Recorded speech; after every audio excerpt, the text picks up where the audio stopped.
প্রায় ২০ বছর আগে শহরের চাকচিক্যকে পাশ কাটিয়ে মিরপুরের একটি বাড়ির জনমুখে পরিচিতি পায় ভৌতিক বাড়ি হিসেবে।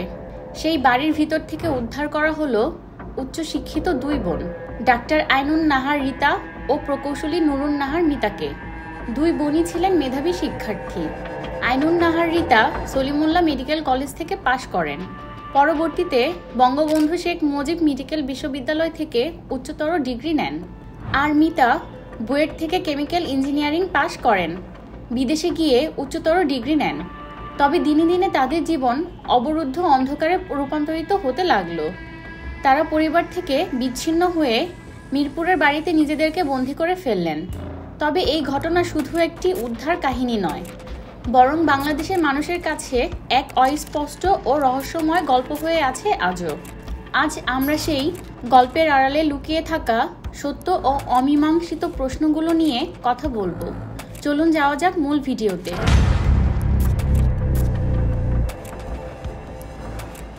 মিরপুরের ৯ নম্বর সেকশনের সি ব্লকের ১ নম্বর সড়কের ১ নম্বর বাড়ি। দেয়াল ঘেরা এই পুরনো বাড়িটি যেন নজর এড়িয়ে যেত। সড়ক ধরে হাঁটতে গেলে চারপাশে মাথা উঁচু করে দাঁড়ানো অট্টালিকার ভিড়ে বাড়িটি ছিল খুবই বেমানান। স্থানীয় মানুষ এই বাড়িটির নাম দিয়েছিল ভূতের বাড়ি। এই নামের পেছনের কারণ, বাড়িটির জানালা বন্ধ থাকতো সবসময়। বাড়িতে বসবাস করা দুই বোন এবং তাদের মা কখনই বের হতেন না বাড়ি থেকে। কাউকে কখনো আসতেও দেখা যেত না এই বাড়িতে। কখনো কোনো উৎসবের আমেজে রঙিন হয়নি বাড়িটি। সর্বদাই অন্ধকারে ঢাকা বাড়িটির গেটের ভিতরে উঁকি দিলে কেবল দেখা যায় বাড়িটির সদস্যদের অস্বাভাবিক চলাফেরা এবং জীবনযাপন। রহস্যময় এই বাড়িটির প্রবেশ ফটকের পাশেই দেয়ালের নাম ফলকের লেখা রয়েছে ডাক্তার আইনুন নাহার রিতা। বাবার মৃত্যু এবং বড় বোন কামরুন নাহার নেহার বিয়ের পর ডাক্তার রিতা ও ছোট বোন ইঞ্জিনিয়ার মিতাকে নিয়ে এই বাড়িতে থাকতেন। সাথে থাকতেন তাদের বৃদ্ধা মা। একাকিত্ব থেকেই তারা ধীরে ধীরে নিজেদেরকে গুটিয়ে নেন সমাজ এবং প্রতিবেশীদের কাছ থেকে।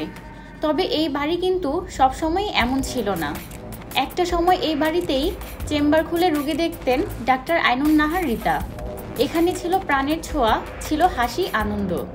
২০০৫ সালের ৭ই জুলাই, সেদিন মধ্যরাতে এই বাড়ির আশেপাশের প্রতিবেশীরা একটি অদ্ভুত দৃশ্য দেখেন। হেরিকেন জ্বালিয়ে বাড়িতে থাকা দুই বোন বাড়ির উঠানে একটি গর্ত খুঁড়ছেন, যেটি দেখতে কবরের মতোই। এই ঘটনা ব্যাপক আলোচনার জন্ম দেয়। ঘটনাটি জানাজানি হলে এই পরিবারের সদস্যদের উদ্ধারে এগিয়ে আসে বাংলাদেশ হিউম্যান রাইটস ফাউন্ডেশন। কিন্তু বাড়ির ভিতরে গিয়ে এক অদ্ভুত দৃশ্য দেখেন তারা। বিনা চিকিৎসায় মারা যাওয়া মায়ের কঙ্কালসার মৃতদেহ পড়ে আছে ঘরের ভিতরে। মায়ের মৃত্যুর খবর কাউকে না জানিয়ে, কোনো ধরনের ধর্মীয় রীতিনীতি না মেনে বাড়ির উঠোনে মাকে রাতের অন্ধকারে কবর দেওয়ার চেষ্টা করেছিলেন এই দুই বোন। বাড়িটি সর্বত্র ছিল ময়লা আবর্জনা এবং মানববর্জ্য ছড়ানো। রিতা ও মিতাকে যখন মিরপুরের ওই বাড়ি থেকে উদ্ধার করা হয়, তারা ছিলেন পুরোপুরি বিপর্যস্ত। মানসিক ব্যাধিতে আক্রান্ত দুই বোন উদ্ধার করে চিকিৎসার ব্যবস্থা করা হয়। দিনের পর দিন ঘরবন্দি অবস্থায় থেকে তাদের শরীরের বর্ণ হয়ে গিয়েছিল ফ্যাকাশে। পুরো দেহ হয়ে পড়েছিল অস্থি আবসার। রিতা এবং মিতার বিশ্বাস ছিল সৃষ্টিকর্তার সঙ্গে তাদের সরাসরি যোগাযোগ রয়েছে। ১৯৯৬ সাল থেকে ২০০৫ সাল পর্যন্ত এই দুই বোন নিজের বড় বোন হেনা এবং অন্য লোকজনদের সম্পূর্ণ এড়িয়ে চলেছেন। তারা ঘরের বাইরে বের হতেন না। কেবল মাসে কয়েকবার বের হয়ে কিছু খাবার, মোমবাতি এই ধরনের জিনিস কিনে আবার বাড়িতে ঢুকেই ফটক লাগিয়ে দিতেন। দীর্ঘদিন বিল না দেওয়ায় একসময় তাদের ঘরের বিদ্যুৎ, পানি ও গ্যাসের লাইন কেটে দেওয়া হয়েছিল। অন্ধকারে কেবল মোম জ্বালিয়ে এবং বাইরে থেকে খাবার এনে তাদের দিন কাটত। তাদেরকে যখন উদ্ধার করা হয়, তখন সে ঘর থেকে উদ্ধার করা হয় অনেকগুলো দুধের কৌটা। তা থেকে ধারণা করা হয় তারা হয়তো সেগুলো পানির সাথে গুলিয়ে খেয়েই এতদিন বেঁচে ছিলেন। উদ্ধারের পর তাদের চিকিৎসা দিতে নিয়ে যাওয়া হয় জাতীয় মানসিক স্বাস্থ্য ইনস্টিটিউটের সাইকিয়াট্রিক বিভাগে। ইনস্টিটিউটের তখনকার চিকিৎসক ডক্টর মহিতা কামালের অধীনে চিকিৎসা সুস্থ হয়ে ওঠেন প্রকৌশলী ও চিকিৎসক দুই বোন। সরকার রিতাকে একটি ইংরেজি মাধ্যম স্কুলে ও মিতাকে বঙ্গবন্ধু শেখ মুজিব মেডিকেল বিশ্ববিদ্যালয়ে চাকরির ব্যবস্থা করে দেন। এরপর কয়েকদিন ভালোভাবেই কাজ করেন মিতা ও রিতা। এই সময় তাদের বাড়িটি সংস্কার করতে দেয়ায় ভাড়া বাসায় থাকতেন দুই বোন। কিন্তু তাদের পিছু ছাড়েনি সেই পুরনো দিনগুলোর ছায়া। 2013 সালে আবারও হঠাৎ হারিয়ে যায় এই দুই বোন। 2 মাস তাদের কোনোই সন্ধান পাওয়া যায় নাই। দীর্ঘ 2 মাস পর তাদের সন্ধান মেলে বগুড়ার আবাসিক হোটেল আকবরিয়ার হোটেলে। সেই হোটেলেই তারা 2 মাস অবস্থান করেছিল। হোটেলের ব্যবস্থাপক লিটুর রহমানের সূত্রে জানা যায়, এই 2 মাস একটানা হোটেলের রুমেই কাটিয়েছেন তারা। অন্য কারোর সঙ্গে কথা বলতেন না, কারো সাহায্যও নিতেন না। মাঝে মধ্যে একজন বাইরে এসে খাবার নিয়ে যেতেন। হোটেলে 70,000 টাকার ভাড়াও পরিশোধ করেছেন তারা। কিন্তু শেষ 1 সপ্তাহ ধরে তারা হোটেলের ভাড়া পরিশোধ না করায় তাদের খোঁজ করা হয়। এ সময় তারা আধ্যাত্মিক ও অসংলগ্ন কথাবার্তা বলেন। কয়েকদিন ধরে রুমের দরজা একটানা বন্ধ করে দিলে হোটেল কর্তৃপক্ষ পুলিশকে অবহিত করেন। পুলিশ এসে অনেক ডাকাডাকির পর হোটেল পক্ষের দরজা খোলেননি। তাদের অনুরোধ করে বলা হয়, আপনারা কিছু খান। তারা বলে, হোটেলের সব শয়তান, সব দোজকে যাবে। বাংলাদেশ শয়তানে ভরে গেছে। আল্লাহর হুকুম ছাড়া দরজা খোলা যাবে না।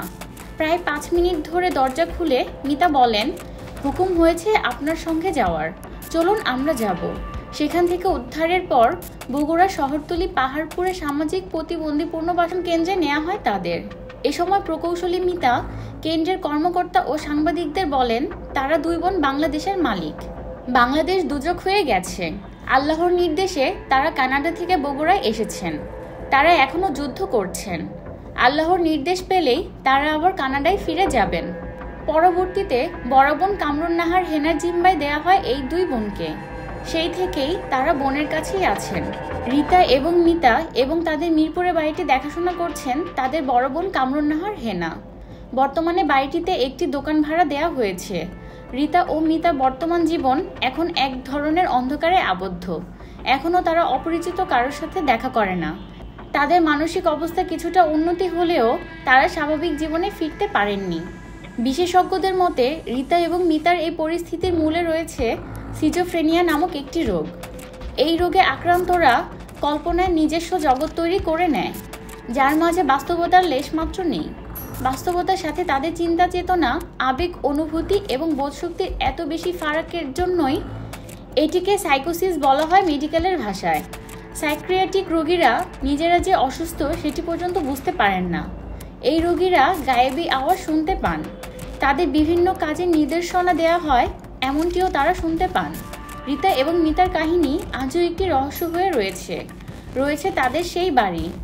এই বাড়ির ইট কাঠের মাঝেই চাপা পড়ে আছে এক নিঃসঙ্গতার কাহিনী, যা সময়ের সাথে সাথে মানুষকে শেখায় যে জীবন যতই কঠিন হোক না কেন, একাকিত্বের পরিণতি কখনোই সুখকর নয়।